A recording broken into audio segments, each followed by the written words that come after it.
Madaming taon na ang nakalipas nang ang mga sinaunang Diyos ang namuno sa mundo. May isang makapangyarihang hari ang namuno na nagngangalang Gilgamesh. Habang siya ay pinuno ng dakilang lungsod ng Uruk, Mesopotamia. Siya ay nagtayo ng mga kamangha-manghang templo ng zigurat sa paligid ng lungsod at pinalibutan ito ng matataas na pader. Tinaniman din niya ito ng iba't ibang klase ng prutas, pero si Gilgamesh ay hindi isang ordinaryong tao. Siya ay kalahating Diyos. Siya ay anak ng haring si Lugubanda at ng Diyosang si Ninsen. Si Gilgamesh ay isang huwarang nilalang na mas matangkad kaysa sa ibang tao at may hindi pangkaraniwang lakas. Pero kahit siya ay kalahating Diyos at may mas mahabang buhay kaysa sa iba, hindi siya immortal. Sa kabila ng kanyang pisikal na katangian, meron siyang mapagmataas at mapagmalupit na katangian. Walang nakakapigil at walang naglalakas ng loob na hamunin siya. Inabuso niya ang kanyang kapangyarihan bilang hari. Nagpatayo siya ng kanyang mga monumento. Inaakit niya ang mga babaeng nagugustuhan niya kahit may asawa na ang mga ito. Ang mga tao sa lungsod ay nagsimulang manalangin na iligtas sila mula sa kalupitan at kahalayan ni Gilgamesh. Nakaramdam ng awa ang makapangyarihang Diyos ng langit na si Anu sa mga tao, at inutusan niya ang Diyos ng halaman na si Aruru na gumawa ng isang nilalang na lalaban kay Gilgamesh. Gamit ang luwad, ang Diyos na si Aruru ay gumawa ng nilalang na kalahating tao at kalahating hayop na pinangalanan niyang Enkidu. Meron siyang sungay at mabuhok na pangangatawan at namuhay siya na parang hayop sa gubat ng Sumer. Kumakain siya ng mga damo at umiinom siya sa ilog kasama ng mga leon. Kilala at sinusunod ng mga hayop si Enkidu. Siya ay tagaprotekta ng kagubatan pero hindi niya alam kung paano makisama sa mga tao. Nang marinig ni Gilgamesh ang tungkol sa isang malaki at malakas na tao, inutusan niya si Tiamat na kanyang babaylan sa templo na alamin ang tungkol sa nilalang na ito. At subuking tanggalin ang lakas at kadalisayan na binigay ng mga Diyos dito. Ngunit napagtanto ni Tiamat na kahanga-hanga si Enkidu, katulad ni Gilgamesh, at bigla siya nakaramdam ng pag-ibig kay Enkidu.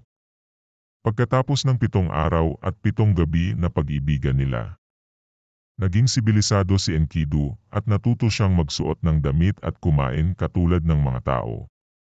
At pagkatapos nun ay ipinagtapat ni Tiamat ang tungkol kay Gilgamesh at sa paghahari nito. Isang malaking kasal sana ang magaganap sa Uruk sa pagitan ni Tiamat at Enkidu, ngunit biglang lumitaw si Gilgamesh at hiniling na angkinin ang babae bago ang kasal. Para mapagaan ang sitwasyon, lumitaw si Enkidu mula sa karamihan. Dumating siya sa lungsod sa gabay ng babaylang si Tiamat. Nagtalo si Gilgamesh at Enkidu tungkol sa kawalang-galang at pakikialam sa kasal ni Tiamat at Enkidu. Sa unang pagkakataon, nakahanap si Gilgamesh ng isang tao na lumaban sa kanya at ito ay kanyang ikinagalit. Sa pag-aabang sa kasunod na mangyayari, ang mga tao ay mabilis na umalis sa lugar at hinayaan ang dalawang higanteng magkaharap. Si Gilgamesh ang unang sumugod. Nagpalitan ang dalawang makapangyarihan ng suntok. Ang laban ng dalawa ay tumagal ng 7 araw na walang tigil, at ito ay nagresulta sa pagkasira ng mga bahay sa lungsod. Ang bawat suntok ay kayang pumatay ng 5 mandirigmang tao. Wala ni isa sa kanila ang gustong sumuko. At dahil doon ay nagugustuhan na nila ang isa't isa. Sa wakas nakagawa ng malakas na suntok si Gilgamesh na nakapagpatumba kay Enkidu. Pero imbes na patayin ang kanyang kalaban, ay tinulungan pa niya itong makatayo at nagyakapan dahil sa magandang laban na ipinamalas nila at dito nagsimula ang kanilang pagkakaibigan. Mula noon ay naging mabuting hari si Gilgamesh. Tumigil na siya sa pagpapahirap sa kanyang mamamayan. Pagkalipas ng maraming taon si Gilgamesh at si Enkidu naman ay naglakbay sa iba't ibang lupain kung saan sila ay nagkaroon ng masayang paglalakbay at tinalo nila ang iba't ibang halimaw. Pero may isang bagay ang pumasok sa isip ni Gilgamesh. Alam niyang sila ay tumatanda na at isang araw ay mamamatay din sila. Naisip niya na para hindi mawala ang kanilang pangalan, sinabi niya kay Enkidu na magpunta sila sa gubat ng Cedar kung saan nakatira ang makapangyarihang halimaw na si Humbaba. Ang kakilakilabot at mapanganib na nilalang na nirerespeto kahit ng ibang Diyos. Hindi umalis si Humbaba sa gubat. Hindi siya gumawa ng dahilan para atakihin siya ni Gilgamesh, ngunit kailangan niyang protektahan ang sarili kung aatake ang dalawa.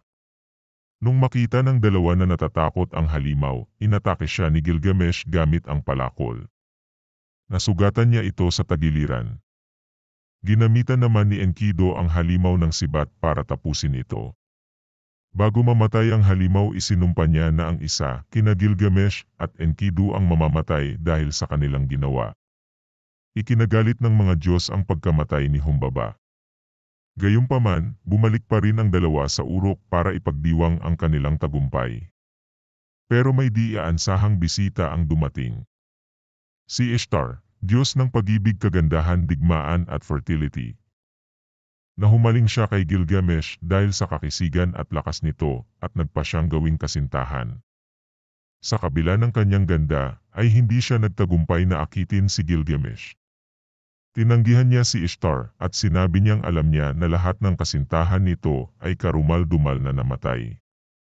Dito ay nagalit si Ishtar at hiniling sa kanyang Diyos na ama na si Anu para tulungan siya at magpadala ito ng makapangyarihang nilalang para patayin si Gilgamesh at Enkidu.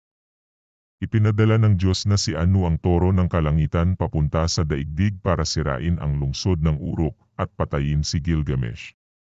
Bumaba ang toro mula sa langit at naghatid ito ng kagutuman sa kuna, bagyo at lindol sa lupa. Hiniling ng mga tao na patayin ni Gilgamesh at Enkidu ang halimaw. Hinarap ni Gilgamesh at Enkidu ang toro. Ginamit nila ang parehong sandata na ginamit nila kay Humbaba at pinatay nila ang toro. Ikinagalit ito ni Ishtar at ng ibang mga Diyos at nagpasya silang parusahan ang dalawa. Pagkatapos ng pag-uusap ng mga Diyos, napagpasyahan nilang si Enkidu ang patayin dahil siya ang humawak sa sungay ng toro para magkaroon si Gilgamesh ng pagkakataon na isagawa ang huling atake. Ilang araw ang nakalipas, nagkasakit si Enkidu at naisip niyang malapit na siya mamatay. Nagpahanap si Gilgamesh ng gamot sa mga doktor, ngunit wala sila nahanap. Namatay si Enkidu sa bisig ni Gilgamesh. Nagluksa siya ng ilang araw at natakot na din sa kamatayan. At dahil doon ay naghanap siya ng impormasyon tungkol sa sekreto ng pagiging immortal at kung paano bubuhayin ulit si Enkidu. Naglakbay siya sa malayo at umaasang mahanap si Utnapishtim, ang taong nakaligtas sa Great Flood at binyayaan ng mga Diyos ng immortalidad. Sa tulong ng tagabangka na si Urshanabi, tinawid ni Gilgamesh ang lawa na may nakakalasong katubigan. Sa wakas nahanap ni Gilgamesh si Utnapishtim. Ipinaliwanag nito na Diyos lang ang makapagbibigay ng immortalidad.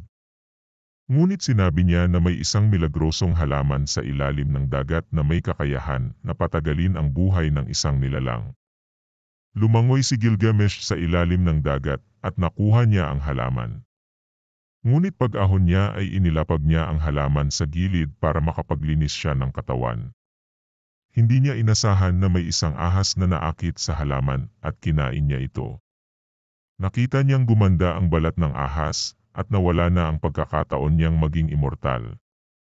Napagtanto ni Gilgamesh na kahit gaano siya kalakas at kayaman ay hindi niya matatalo ang kamatayan. Tinanggap niya ito at bumalik na sa Uruk. At sa unang pagkakataon napansin niya kung gaano kahanga-hanga ang lungsod na kanyang pinamahalaan. At mas higit pa ito kesa sa hinangad niyang immortalidad. Nagpasya siyang buuin ang kanyang kwento sa isang luwad at isinulat ang pangalan ni Enkidu at ang pakikipagsapalaran nila.